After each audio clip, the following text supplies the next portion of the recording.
Hello बच्चों, स्वागत है हमारे यूट्यूब चैनल मैथ मिलियनियर्स में। तो आज हम इस वीडियो में क्लास 12 फिजिक्स के मोस्ट इम्पोर्टेंट 25 ऑब्जेक्टिव प्रश्नों का सलूशन करेंगे, जो बिहार बोर्ड में पिछले वक्त पूछा जा चुका है और आगे भी पूछा जा सकता है। तो आइए इस वीडियो को शुरू करते हैं। वीडियो शुरू करने से पहले बता दे, ये स्क्रीन पे कुछ इम्पोर्टेंट फॉर्मूला दिख रहा है। आप लोग इस फॉर्मूले को रिवाइज कर लीजिए ताकि क्वेश्चन को सॉल्व करने में आसानी हो। उसके बाद से क्वेश्चन को सॉल्व करिए। तो आइए पहला क्वेश्चन से शुरुआत करते हैं। तो इसमें पहला क्वेश्चन कह रहा है कि 6 माइक्रोफेरेड धारिता के 3 संधारित्र उपलब्ध है, उनको संयोजन से प्राप्त न्यूनतम एवं अधिकतम धारिता का मान क्या होगा। तो इसका मान निकाल लेते हैं। तो हम सब लोग को पता होता है संधारित्रों को दो क्रम में जोड़ते हैं, एक श्रेणी क्रम होता है और दूसरा समांतर क्रम। तो बारी बारी से दोनों को जोड़ के लिखेंगे और इसको सॉल्व करेंगे। तो पहले हम लिखेंगे श्रेणी क्रम। श्रेणी क्रम में देखते हैं पहले क्या होता है, उसके बाद से समांतर क्रम को सॉल्व करेंगे हम। तो यहाँ पर लिख लेते हैं श्रेणी क्रम। श्रेणी क्रम संधारित्र को जोड़ रहे हैं हम, ठीक है। तो यहाँ पर क्या होता है कि संधारित्र को ऐसे करके श्रेणी क्रम में जोड़ दिया जाता है। तो यहाँ पर बोल रहा है 3 संधारित्र, तो इसलिए हम लोग यहाँ पर 3 संधारित्र बना लेंगे। ये है C1, ये है C2, ये है C3, ठीक है। अब इसको सॉल्व करेंगे। तो इसको निकालने के लिए हम लोग फार्मूला पढ़ते हैं। तो इसका फार्मूला मैं यहाँ पे लिख देता हूँ डायरेक्ट। ये होता है 1/में C इक्विवेलेंट यानी तुल्य, ठीक है। होता है 1/में C1 प्लस में 1/में C2 प्लस में 1/में C3, ठीक है। इसी फार्मूला पे ये क्वेश्चन सॉल्व हो जाएगा। और ये C1 C2 C3 का मान यहाँ पर लिख लेते हैं, क्या होता है, क्या दिया है, ठीक है। तो यहाँ पर लिखेंगे तीनों संधारित्र आपस में बराबर है। यहाँ पर C1 C2 और ये C3 तीनों का मान ये 6 माइक्रोफेरेड के बराबर है, ठीक है। अब इसी को मान यहाँ पर पुट करेंगे और निकाल लेंगे। तो अब इसको सॉल्व करते हैं। तो यहाँ पर लिखेंगे C इक्विवेलेंट। तो C इक्विवेलेंट का मान यहाँ पर रखेंगे 1/में C1 का मान 6 प्लस में 1/में 6 प्लस में 1/में 6। C1 C2 C3 का मान तीनों का आपस में बराबर है, इसलिए यहाँ पर ये हो गया, ठीक है। आगे अब इसको सॉल्व करके देख लेते हैं। अब ये नीचे दिख रहा है कि 6 सेम है, तो इसलिए बेस सेम है, तो इसको कॉमन कर लेंगे और ये ऊपर 3 हो जाएगा। आई होप यहाँ तक आप लोगों को समझ में आ रहा होगा। अब इसको सॉल्व करेंगे तो अब इसको आगे सॉल्व करेंगे तो ये निकल के आता है, इसको सही से लिख देते हैं, ये बराबर का चिन्ह नहीं लग रहा है। और जब इसको आगे सॉल्व करेंगे तो ये निकल के आएगा 1/में 2, ठीक है। और ये यहाँ पर हो जाएगा 1/में C इक्विवेलेंट इक्वल टू 1/में 2। और इसको थोड़ा अच्छे से लिखेंगे तो ये होता है C इक्विवेलेंट का मान 2 निकल के आएगा यहाँ से, ठीक है। आई होप यहाँ तक आप लोगों को समझ में आ रहा होगा। अब इसको आगे सॉल्व करके देख लेते हैं। अब इस श्रेणी क्रम में जोड़ लिए, अब समांतर क्रम में जोड़ के देख लेते हैं क्या आता है। तो इसको सॉल्व करते हैं। तो समांतर क्रम में डायरेक्ट फार्मूला होता है, उसको भी मैं यहाँ पे लिख देता हूँ, ठीक है। तो पहले समांतर क्रम में लिखते कैसे हैं उसको मैं लिख देता हूँ संधारित्र को। तो समांतर क्रम में से एक संधारित्र बना हुआ है और ये एक ऐसे बना हुआ है, ठीक है। और ये 3 को है, इसलिए 3 को हम लोग बना दिए। इसको सही से लिख देते हैं ये। अब इसको एक एक पॉइंट से तीनों को जोड़ देते हैं, ठीक है। तीनों को एक एक पॉइंट से, तो ये तीनों संधारित्र जो यहाँ पर C1 और ये C2 और ये C3 जो तीनों दिख रहा है, ये समांतर क्रम में जुड़ा हुआ है, ठीक है। आई होप आप लोगों को समझ में आ रहा होगा। अब इसको हम लोग क्या करेंगे, फार्मूला लिख देंगे। तो इसका फार्मूला होता है C इक्विवेलेंट यानी तुल्य। तो यहाँ पर हो जाएगा C इक्विवेलेंट इक्वल टू, यहाँ पर डायरेक्ट जोड़ दिया जाता है, ये हो जाएगा C1 plus C2 plus C3, ठीक है। और यहाँ पर मान पुट करेंगे C1 C2 C3 का मान, यहाँ से आंसर निकल के आ जाएगा। तो यहाँ पर लिखेंगे C1 का मान दिया है 6 प्लस 6 प्लस 6, यहाँ तीनों का मान पुट कर दिया, तो यहाँ से C इक्विवेलेंट निकल के आ गया। ये निकल के आ रहा है आपको 18। तो यहाँ पर आंसर 2 और 18 आ रहा है। देखो तो किस ऑप्शन से मैच कर रहा है, तो ऑप्शन नंबर C से मैच कर रहा है। इस क्वेश्चन का सही जवाब ऑप्शन नंबर C करेक्ट हो जाता है। चलो अगला क्वेश्चन देख लेते हैं। इस क्वेश्चन में कह रहा है कि 100 वोल्ट तक आवेशित एक संधारित्र की संचित ऊर्जा 1 जूल हो तो संधारित्र की धारिता क्या होगी। तो इसका भी मान निकाल लेते हैं। तो जो जो दिया उसको सबसे पहले हम लोग लिख लेंगे। तो यहाँ पर V का मान दिया है, V बराबर दिया है 100 वोल्ट, लिखेंगे यहाँ पर V बराबर 100 वोल्ट, और ये संचित ऊर्जा कह रहा है, तो संचित ऊर्जा को हम लोग U से लिखते हैं। तो U बराबर दिया 1 जूल, तो यहाँ पर लिख दिए 1 जूल, ठीक है।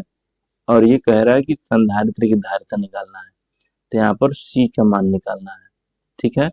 तो इसके लिए आप लोग को फॉर्मूला बताया जाता है कि संचित ऊर्जा यानी U बराबर होता है half CV square, half CV square, ठीक है। इसी फॉर्मूला पे ये क्वेश्चन सॉल्व हो जाता है।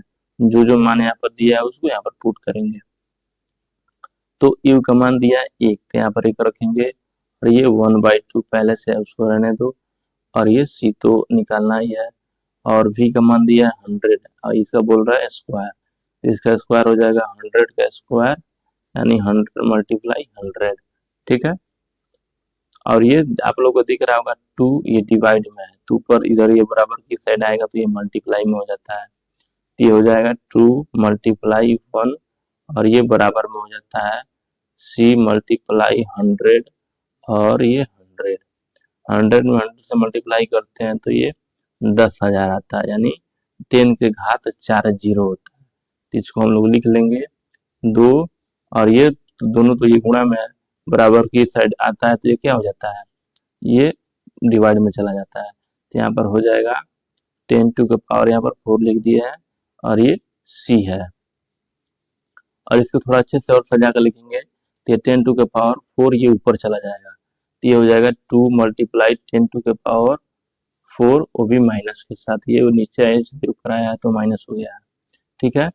और ये क्या निकाले हम लोग, ये संधारित्र निकाले यानी कैपेसिटेंस निकाले हैं, तो इसको फैराडे लिख देंगे। देखेंगे डिपेंड करता है ऑप्शन में क्या दिया है, माइक्रो फैराडे दिया होगा तो माइक्रो फैराडे लगा देना, फैराडे दिया है तो फैराडे लगा देंगे, ठीक है।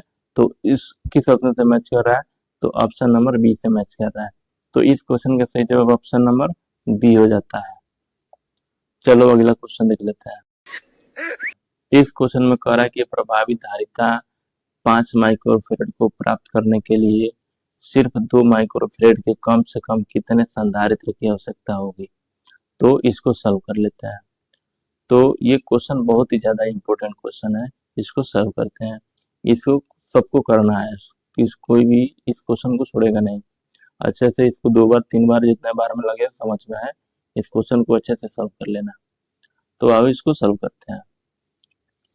तो क्वेश्चन में कह रहा है कि प्रभावी धारिता यानी C इक्विवेलेंट का मान दे दिया है, तो यहाँ पर लिखेंगे C इक्विवेलेंट बराबर 5 माइक्रोफेरेड, ये Q है, 5 माइक्रोफेरेड दिया है इसका मान, और ये बोल रहा है कि 2 माइक्रोफेरेड कितने संधारित्र की आवश्यकता पड़ेगी, जिसको जोड़ने पे ये 5 माइक्रोफेरेड आ जाए। तो हम लोग क्या करेंगे, इसको 2 संधारित्रों को हम लोग श्रेणी क्रम में जोड़ेंगे, ठीक है। तो यहाँ पर पहले मैं लिख देता हूँ 2 संधारित्रों को श्रेणी क्रम में, संधारित्र को श्रेणी क्रम में जोड़े, ठीक है। तो यहाँ पर जोड़ के देख लेते हैं, ये श्रेणी क्रम में हो जाएगा, ये C1 ये C2, और ये दोनों C1 C2 का मान कितना दिया है, तो 2 माइक्रोफेरेड दिया है, ठीक है। तो इसके लिए हम लोग फॉर्मूला आप पता होता है श्रेणी क्रम के लिए कि C इक्विवेलेंट जब निकालते हैं, C इक्विवेलेंट बराबर होता है C1 C2 अपॉन में C1 plus C2। I hope कि सारे बच्चों को ये फॉर्मूला याद होगा, ठीक है। आप इसको ऊपर यहाँ पर सॉल्व करके देख लेते हैं। तो यहाँ पर लिखेंगे C इक्विवेलेंट, तो C इक्विवेलेंट निकल के यहाँ से आ जाएगा, मान पुट करेंगे, यहाँ पर लिख देते हैं नहीं तो कंफ्यूज हो जाएंगे बच्चे। यहाँ पर C1 C2 का मान कितना दिया हुआ है, C1 बराबर C2 इक्वल टू में कितना दिया है, 2 माइक्रोफेरेड दिया है, ठीक है। यहाँ पर आप लोग समझ जाना कि 2 माइक्रोफेरेड लिखा हुआ है, यहाँ पर सही लिख देते हैं, ठीक है। तो यहाँ से C इक्विवेलेंट का मान निकाल लेते हैं। तो C इक्विवेलेंट बराबर हो जाएगा, यहाँ पर C1 का मान दिया है 2, C2 का मान दिया है 2, और बट्टे में 2 प्लस 2 या 4 हो जाएगा, ये सही से लिख देते हैं, ये 4 4 नहीं लग रहा है, ये 4 हो गया। जब इसको सोल्व करेंगे तो ये निकल के आ गया 1। हम लोग तो 2 को संधारित्र को यूज कर लिए, 2 संधारित्रों को श्रेणी क्रम में जोड़े तो उसका मान 1 आया। अब हम लोग क्या करेंगे, 2 संधारित्र को समांतर क्रम में जोड़ देंगे, ठीक है। तब इसको जोड़ के देख लेते हैं आप। तो लिखेंगे दो संधारित्र को समांतर क्रम जोड़ने पर, ठीक है, संधारित्र को समांतर क्रम में जोड़ने पे जोड़े, ठीक है, बने जोड़े, ठीक है। अब इसको सॉल्व कर लेते हैं। तो उसके लिए क्या होता है, श्रेणी समांतर क्रम में आप लोग को तो पता ही होगा, इसको ऐसे लिख देते हैं। ये पॉइंट ए है, इसको सही से लिख दो, ये ए है और ये वाला पॉइंट बी है। तो ये आप लोग को दिख रहा है कि दोनों क्या है, तो समांतर श्रेणी में है, ठीक है, समांतर श्रेणी में है। तो इसको जब सॉल्व करेंगे तो C1 प्लस C2 हो जाएगा। यहाँ पर ये C इक्विवेलेंट यहाँ से निकलेगा, C1 प्लस C2। अब इसको मान पुट करेंगे इसमें तो ये निकल के आता है 2 प्लस 2 इक्वल टू 4, और ये 1 और ये 4 को जोड़ेंगे तो ये 5 निकल के आएगा, ठीक है, तो ये 5 हो जाएगा। तो इस क्वेश्चन का सही जवाब ऑप्शन नंबर ए करेक्ट हो जाता है, 4 हो जाएगा। 4 को संधारित्रों को हम लोग 2 संधारित्रों को श्रेणी क्रम में और 2 को समांतर क्रम में जोड़ेंगे और इसका दोनों को जोड़ देंगे तो ये 4 निकल के आएगा। तो इस क्वेश्चन का सही जवाब option number A he correct हो जाता है। चलो अगला क्वेश्चन देख लेते हैं। अभी इस क्वेश्चन में कह रहा है कि C1 बराबर 2 माइक्रोफेरेड, C2 बराबर 4 माइक्रोफेरेड, तो संधारित्रों को श्रेणी क्रम में जोड़ा जाता है और उनके सिरों के बीच 1200 वोल्ट का विभवांतर आरोपित किया जाता है। तो 2 माइक्रोफेरेड वाले संधारित्र के सिरों के बीच का विभवांतर क्या होता है। ये भी मस्त क्वेश्चन है, इसको भी सॉल्व करने में मजा आएगा। तो आओ इसको सॉल्व कर लेते हैं। तो जो क्वेश्चन में कह रहा है वैसे वैसे हम लोग करेंगे। तो बोल रहा है कि श्रेणी क्रम में 2 संधारित्र, तो लिखेंगे यहाँ पे श्रेणी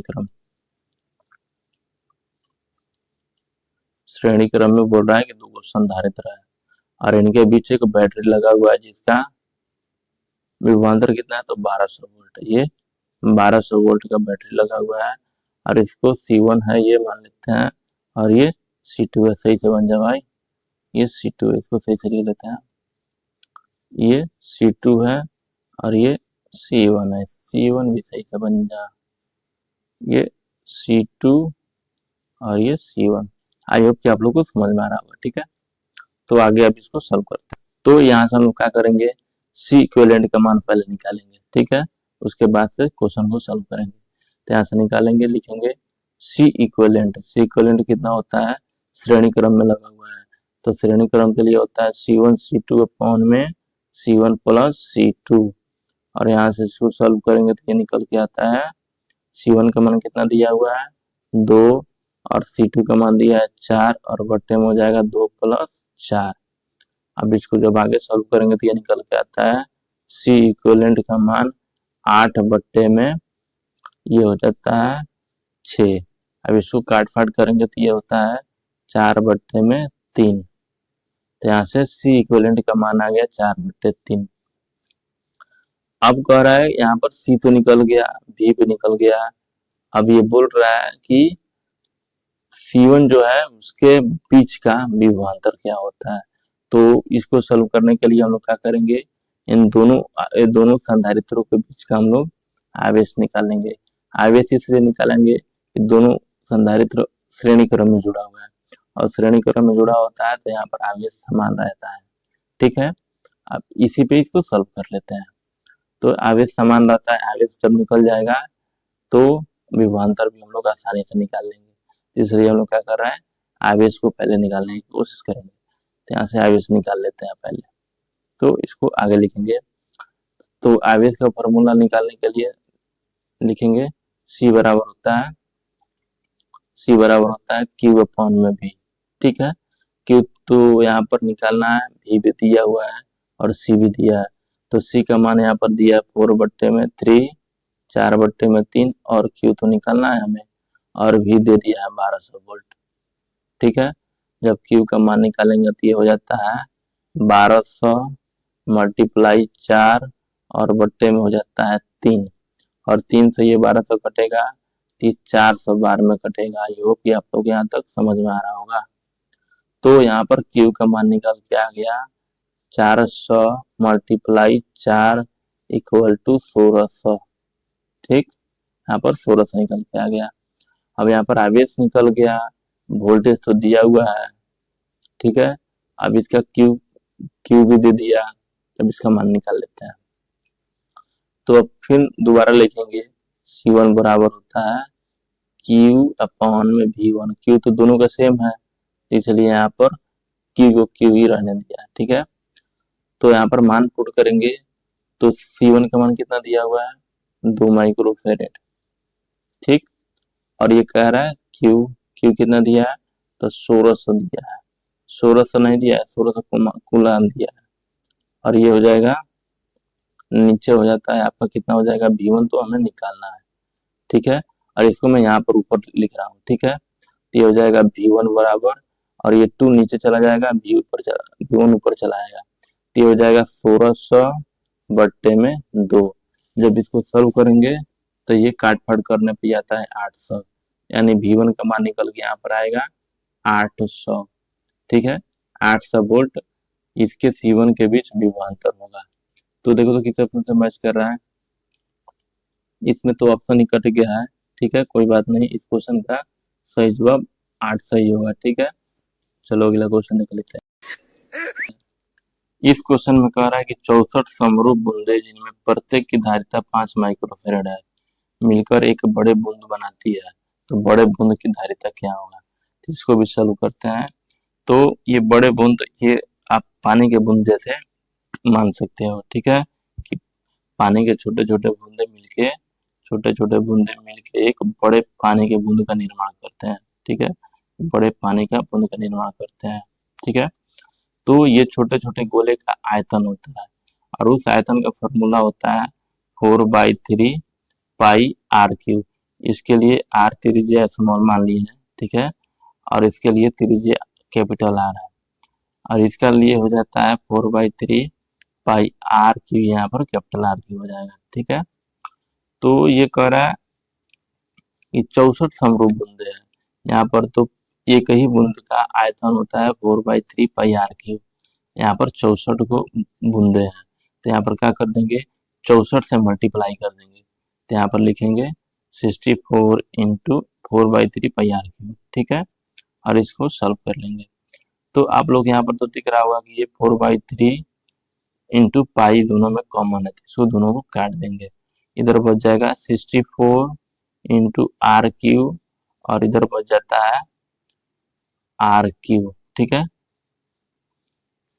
अब इसको जब सॉल्व करेंगे तो ये आर वैसे ही रह जाएगा, और ये इसका घनमूल हो जाएगा 64 आर क्यूब, और ये क्यूब घनमूल का साइन ऐसे होता है। अब इसको जब सॉल्व करेंगे तो इसका आंसर आता है, तो आपको पता होता है कि 64 का घनमूल कितना होता है। आज वो सारे बच्चों को घनमूल निकालना आता होगा, यहाँ पर मैं घनमूल निकालना नहीं सिखाऊंगा। ठीक है, तो ये हो जाता है आर क्यू तो कट जाएगा, क्यू कट जाएगा, यहाँ पर केवल आर बच जाएगा, और 64 का वर्ग घनमूल होता है 4, तो ये हो जाता है 4r के बराबर। ठीक है, कैपिटल आर 4r के बराबर हो जाता है। और हम लोग पढ़ते हैं संधारित्र का फॉर्मूला, इसको मैं यहाँ पर लिख देता हूँ। C बराबर होता है 4 pi epsilon naught into r. ठीक है, ये संधारित्र निकालने का एक फॉर्मूला होता है, गोलीय संधारित्र की धारिता निकालने के लिए। ठीक है, तो यहाँ पर मैं इसको लिख दिया, इसी पर ये क्वेश्चन क्या हो जाएगा सॉल्व हो जाएगा। तो इसको सॉल्व करके आगे देख लेते हैं। तो यहाँ पर हम लोग लिखेंगे C बराबर 4 पाई एप्सिलॉन नॉट, और ये कैपिटल आर के जगह पे लिखेंगे 4r। ठीक है, और ये आप लोगों को तो दिख रहा है C बराबर होता है 4 pi epsilon naught into r, और ये अलग से क्या है 4 बाहर हो जाएगा यहाँ पर। और ये तो आप लोग को पता होता है कि यही फॉर्मूला है और जो यहाँ पर लिखे हैं हम लोग। ठीक है, तो इस फॉर्मूला का जगह पे हम लोग क्या लिख सकते हैं कि ये सी है, तो यहाँ पर लिखेंगे सी बराबर 4 और ये इतना क्या लिखेंगे कैपिटल स्मॉल सी। ठीक है, तो यहाँ पर हो जाता है सी। आई होप कि यहाँ तक आप लोग को समझ में आ रहा होगा। तो ये जो छोटे वाला जो संधारित्र की धारिता है और ये बड़े वाले संधारित्र की धारिता के 4 गुना ज्यादा है, 4 गुना कम है, यानी बड़े वाले संधारित्र की धारिता ज्यादा है छोटे वाले संधारित्र की धारिता से। ठीक है, तो इस क्वेश्चन का सही जवाब ऑप्शन नंबर ए हो जाता है 4 माइक्रोफेरेड। ठीक है, चलो अगला क्वेश्चन देख लेते हैं। अब इस क्वेश्चन में कह रहा है कि आवेशित संधारित्र की धारिता दोनों प्लेटों के कुल आवेश का योग होता है। तो ये तो बहुत ही इजी क्वेश्चन है, आप लोगों को सॉल्व करना आता होगा। यहाँ पर मैं एक बार बना देता हूँ और बता देता हूँ क्या होता है। तो यहाँ पर ये संधारित्र बना दिया है। ठीक, एक प्लेट पर क्यू आवेश रहता है और दूसरे पे माइनस क्यू आवेश रहता है। जब दोनों का रिजल्टेंट निकालेंगे हम लोग परिणामी आवेश, तो वो मान क्यू निकल के आता है। ठीक है, लेकिन अगर योग करेंगे जोड़ेंगे तो इसको जोड़ने पर ये 0 आएगा, प्लस क्यू माइनस क्यू जोड़ेंगे तो ये कट जाएगा और ये 0 निकल के आ जाता है। तो इस क्वेश्चन का सही जवाब ऑप्शन नंबर ये हो जाता है। पूछ रहा है योग क्या होगा, परिणामी बोलता है तो क्यू हो जाता है, लेकिन यहाँ पर योग पूछ रहा है, तो इसका सही जवाब ऑप्शन ए हो जाता है। चलो अगला क्वेश्चन देख लेते हैं। अब इस क्वेश्चन में कह रहा है कि 100 माइक्रोफेरेड धारिता वाले संधारित्र को 100 वोल्ट तक आवेशित करने पर उसमें संचित ऊर्जा, यानी इसमें ऊर्जा पूछ रहा है। तो इस प्रकार के क्वेश्चन अभी हम लोग पीछे करके आए हैं। ठीक है, इसको भी सॉल्व कर लेते हैं। तो यहाँ पर सबसे पहले क्या हम करेंगे, जो जो दिया है उसको लिख लेंगे। तो यहाँ पर सी दे दिया है, तो सी बराबर यहाँ पर लिखेंगे सी बराबर 100 माइक्रोफेरेड। ठीक है, 100 माइक्रोफेरेड। और ये बोल रहा है 100 वोल्ट तक आवेशित किया जाता है, यानी V का मान भी दे दिया है 100 वोल्ट। और बोल रहा है U का मान क्या होगा, उसमें तो क्या हो रहा था U दे दिया था और पूछ रहा था C का मान क्या होगा। तो उसके लिए अभी फॉर्मूला हम लोग पढ़ के आए हैं। अभी क्या होता है 1/2 यहाँ पर लिख लेते हैं, U बराबर हाफ CV स्क्वायर, U बराबर हाफ CV स्क्वायर। इसी फॉर्मूला पे ये क्वेश्चन सॉल्व हो जाएगा। तो U तो हमें निकालना है, डायरेक्ट लिखेंगे U बराबर 1/2 और ये कह रहा है माइक्रोफेरेड है, यहाँ पर सारा आंसर जूल में दिया हुआ है। तो यहाँ पर हम लोग लिखेंगे 10⁻⁶। सॉरी एक मिनट, इसको पहले सही से लिख लो। बोल रहा है कितना 100 माइक्रोफेरेड, यहाँ पर लिखेंगे 100 और ये माइक्रोफेरेड यानी 10⁻⁶ और V का स्क्वायर कह रहा है, तो 100 का मल्टीप्लाई 2 बार कर देंगे यहाँ पे। तो यहाँ पर आप लोगों को दिख रहा है ये 2 जीरो, ये 2 जीरो और ये 2 जीरो, इसको काट देंगे तो यहाँ पर बचेगा U बराबर 1/2 केवल। ठीक है, जब इसको आगे सॉल्व करेंगे तो ये निकल जाएगा 0.5 जूल, जो कि ऑप्शन नंबर ए से मैच कर रहा है। तो इस क्वेश्चन का सही जवाब ऑप्शन नंबर ए हो जाता है। चलो अगला क्वेश्चन देख लेते हैं। इस क्वेश्चन में कह रहा है कि संधारित्र के समांतर संयोजन में प्रत्येक संधारित्र के लिए कौन सी राशि समान रहती है। तो अब मैं पीछे इसको बता के आ रहा हूँ कि कौन सी राशि समान होती है, लेकिन मैं एक बार फिर से यहाँ पर बता देता हूँ क्या होता है। तो बोल रहा है समांतर श्रेणी में, समांतर संयोजन में। ठीक है, श्रेणी बोल रहा हूँ सॉरी इसके लिए। तो यहाँ पर लिखेंगे समांतर क्रम, तो ये होता है समांतर क्रम। ठीक है, आज हो कि आप लोग यहाँ पर समझ में आ रहा होगा आप लोग को, ये थोड़ा सही से बन जाए। ये 3 गो संधारित्र यहाँ पर लगा हुआ है। ठीक है, और इनके बीच एक बैटरी यहाँ पर लगा देते हैं, बैटरी। ठीक है, ये बैटरी लगा, इसको बी से लिख देते हैं और ये पॉइंट ए है और ये बी है। तो हमेशा ये ध्यान रखना है कि दो बिंदुओं के बीच के विभव को ही विभवांतर कहा जाता है। ठीक है। और ये बैटरी के दोनों पॉइंट एक ही है, तीनों संधारित्र के लिए। ठीक है, आप लोग यहाँ पर ध्यान से देखना, तीनों संधारित्र के लिए यहाँ पर विभव का पॉइंट सेम ही है, तो इसलिए यहाँ पर क्या हो जाएगा, तीनों संधारित्र के लिए विभवांतर सेम ही रहेगा। ठीक है, आवेश अलग अलग हो जाता है, यहाँ पर आवेश बढ़ जाता है। और इसी में अगर श्रेणी क्रम में देखा जाए तो यहाँ पर देख लेते हैं, ये श्रेणी क्रम होता है। ठीक है, इसको सही से बना देते हैं, ये श्रेणी क्रम संधारित्र को लिख दिएगा, ये भी एक बैटरी है यहाँ पे।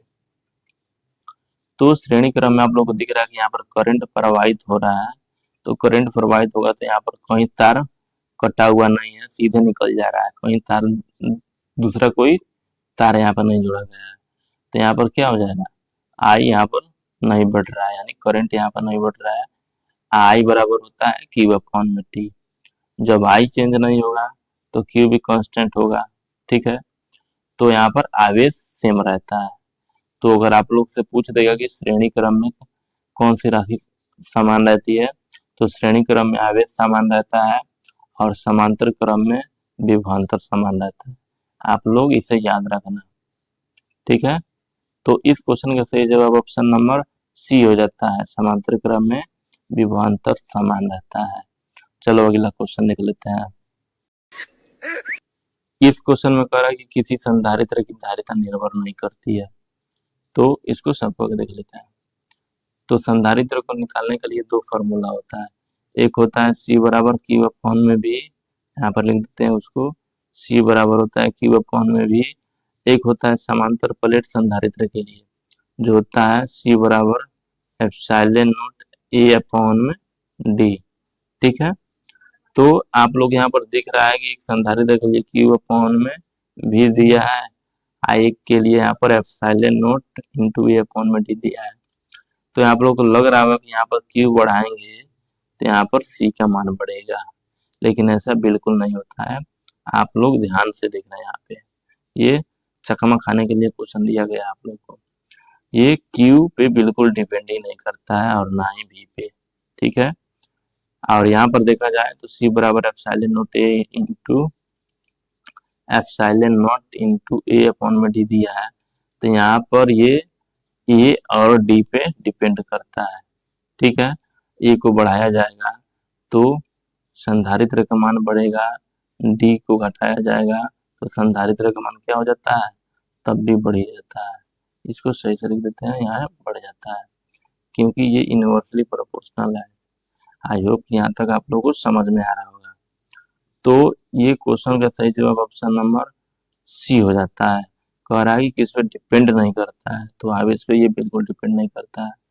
ठीक है, आप लोग इसे अच्छे से ध्यान में रखना, ये क्वेश्चन बार बार पूछा जा रहा है बोर्ड एग्जाम में। चलो अगला क्वेश्चन देख लेते। इस क्वेश्चन में कह रहा है कि निम्नलिखित में से धारिता का मात्रक कौन सा है, तो धारिता का मात्रक होता है सी बराबर, हमें पढ़ के आए हम लोग कि क्यू अपॉन में भी होता है। ये क्यू के लिए हम लोग कूलाम लिखते हैं, यहाँ पर ये कूलाम हो जाएगा, और ये भी के लिए वोल्ट लिखते हैं, क्या लिखते हैं, वोल्ट लिखते हैं। तो ये कूलाम पर वोल्ट, जो कि ऑप्शन नंबर डी से मैच कर रहा है, तो इस क्वेश्चन का सही जवाब ऑप्शन डी हो जाता है। इस क्वेश्चन में कह रहा है कि पिकोफैराड का मात्रक है, तो पिकोफैराड वैद्युत धारिता का मात्रक होता है, तो इस क्वेश्चन का सही ऑप्शन नंबर सी करेक्ट हो जाता है, वैद्युत धारिता। इन तीनों का भी मात्रक बता देता हूँ क्या होता है। तो यहाँ पर लिखा है वैद्युत आवेश, तो वैद्युत आवेश का मात्रक होता है कूलाम, तो यहाँ पर कूलाम लिख दिए। ठीक है, और ये वैद्युत क्षेत्र की तीव्रता, तो वैद्युत क्षेत्र की तीव्रता के लिए होता है न्यूटन प्रति कूलाम, तो यहाँ पर N/C लिख दिए। और ये बोल रहा है वैद्युत फ्लक्स का मात्रक, तो इसका मात्रक होता है वेबर। आई होप कि ये चारों SI मात्रक आप लोग को याद होगा। चलो अगला क्वेश्चन देख लेते हैं। इस क्वेश्चन में कह रहा है किसी चालक की धारिता किस पर निर्भर करती है, तो इसको सॉल्व कर लेते हैं। तो अब आप लोग को फॉर्मूला पीछे बता के आ रहे हैं कि C बराबर होता है, यहाँ पर मैं लिख देता हूँ, C बराबर होता है एप्सिलॉन नॉट ए अपॉन में डी। ठीक है, ये इसका फॉर्मूला होता है। तो पूछ रहा है किस पर डिपेंड कर रहा है, तो ए पर भी डिपेंड कर रहा है, डी पर भी डिपेंड कर रहा है, और ये माध्यम पर भी डिपेंड करता है। तो ऑप्शन नंबर सी में कह रहा है आकार, आकृति तथा माध्यम तीनों पे ये क्या होता है, डिपेंड करता है। तो इस क्वेश्चन का सही जवाब ऑप्शन नंबर सी हो जाता है। चलो अगला क्वेश्चन देख लेते हैं। इस क्वेश्चन में कह रहा है कि समांतर प्लेट संधारित्र की धारिता का सूत्र क्या होता है। तो अबे पीछे बार बार बता के इसका सूत्र आ रहा है हम लोग, लेकिन एक बार और लिख देते हैं। तो होता क्या है, सी बराबर होता है एप्सिलॉन नॉट ई अपॉन में डी। ठीक है, आप लोग इस फॉर्मूले को याद रखना, यही इसका सही जवाब हो जाएगा। यहाँ पर ऑप्शन से किसी से भी मैच नहीं कर रहा है, यहाँ पर माइनस दिया हुआ है। अगर माइनस ना होता तो इस क्वेश्चन का सही जवाब option number A he correct हो जाता है। ठीक है, चलो अगला क्वेश्चन देख लेते हैं। इस क्वेश्चन में कह रहा है कि समांतर प्लेट संधारित्र में प्लेटों के बीच की दूरी आधी कर दी जाए तो धारिता पर क्या प्रभाव होगा। तो यहाँ पर समांतर प्लेट संधारित्र बोल रहा है, तो इसका सूत्र अभी पीछे लिखे थे, सी बराबर लिखे थे, सी बराबर एप्सिलॉन नॉट ई अपॉन में डी। ठीक है, ये सूत्र होता है। और ये कह रहा है प्लेटों के बीच की दूरी आधी कर दे, तो आधी करने के बाद कर रहा है, यानी डी का मान जो दिया है ये dy/2 करने के लिए बोल रहा है। ठीक है, तो इसको सॉल्व कर लेते हैं। तो यहाँ पर हो जाएगा नाव का जो संधारित्र की धारिता निकल जाएगा, इसको मैं यहाँ पर सी डैश बोल दे रहा हूँ, और ये हो जाएगा एप्सिलॉन नॉट ए और ये dy/2 हो जाता है। ठीक है, अगर यहाँ पर कट रहा होगा तो मैं बोल रहा हूँ। ठीक है, तो आगे इसको जब सॉल्व करेंगे तो यहाँ से सी डैश का मान निकल के आता है, ये 2 जो आप लोग को दिख रहा है ये ऊपर चला जाएगा, तो ये हो जाएगा 2 एप्सिलॉन नॉट ए अपॉन में डी। और ये एप्सिलॉन नॉट ए अपॉन में डी यहाँ पर लिखे हैं, ये तो सी होता है, तो अब इसको आगे लिख लेंगे यहाँ से। तो ये सी डैश का मान निकल के आता है 2c। ठीक है, 2c, यानी जो नया संधारित्र का मान निकल के आता है वो 2 गुना हो जाता है। तो इस क्वेश्चन का सही जवाब ऑप्शन नंबर बी हो जाता है। चलो अगला क्वेश्चन देख लेते हैं। इस क्वेश्चन में कह रहा है कि डाइलेक्ट्रिक नियतांक के का मान किसके लिए 1 होता है। तो डाइलेक्ट्रिक कांस्टेंट का मान निर्वात के लिए 1 होता है। तो इस क्वेश्चन का सही जवाब ऑप्शन नंबर ए करेक्ट हो जाता है। ठीक है, चलो अगला क्वेश्चन देख लेते हैं। अब इस क्वेश्चन में कह रहा है कि 3 संधारित्र C1, C2 तथा C3 को श्रेणी क्रम में जोड़ा जाता है, तो समतुल्य धारिता का सूत्र क्या होगा। ये तो मुझे लग रहा है कि सेकंड की थर्ड क्वेश्चन में इसको सॉल्व किए हैं, आप लोगों को बताया है। तो मैं यहाँ पर लिख देता हूँ, संधारित्रों को श्रेणी क्रम में जोड़ के पहले बता देता हूँ कैसे होता है। ये संधारित्रों को ऐसे श्रेणी क्रम में जोड़ा जाता है, 3 संधारित्रों को बोल रहा है, तो यहाँ पर मैं जोड़ के दिखा देता हूँ। ये C1 है, ये C2 है और ये C3 है, ये C2 लिखा हुआ है। जब इसको हम लोग श्रेणी क्रम में जोड़ेंगे, सी इक्विवेलेंट इसका निकालेंगे, तो यह निकल के आता है 1 अपॉन में सी इक्विवेलेंट बराबर होता है 1 अपॉन में C1 प्लस में 1 अपॉन में C2 प्लस में 1 अपॉन में C3। यहाँ पर ये 1 अपॉन में C3 हो जाएगा। और इसे देखो तो किस ऑप्शन से मैच कर रहा है, तो ऑप्शन नंबर ये बी इसका करेक्ट हो जाता है। चलो अगला क्वेश्चन देख लेते हैं। क्वेश्चन में कह रहा है किसी संधारित्र की धारिता निर्भर नहीं करती है, तो अगर पीछे इसको सॉल्व करते हैं, इस क्वेश्चन का सही जवाब ऑप्शन नंबर सी करेक्ट हो जाता है। ठीक है, ये सी इसका करेक्ट हो जाता है। तो चलो अगला क्वेश्चन देख लेते हैं। इस क्वेश्चन में कह रहा है कि समांतर प्लेट संधारित्र की धारिता का सूत्र क्या होता है। इसको अभी पीछे सॉल्व करा के आए हैं, इसमें यहाँ पर माइनस नहीं होगा, एप्सिलॉन नॉट टी अपॉन में डी, इसका यही करेक्ट हो जाता है, यहाँ पर माइनस नहीं होगा, आप लोग ध्यान रखना। तो ये इस वीडियो का लास्ट क्वेश्चन था। आई होप कि ये सारे क्वेश्चन आप लोगों को समझ में आ रहे होंगे। अगर वीडियो समझ में आ रहा है तो वीडियो को लाइक कीजिए, शेयर कीजिए और चैनल को सब्सक्राइब कीजिए।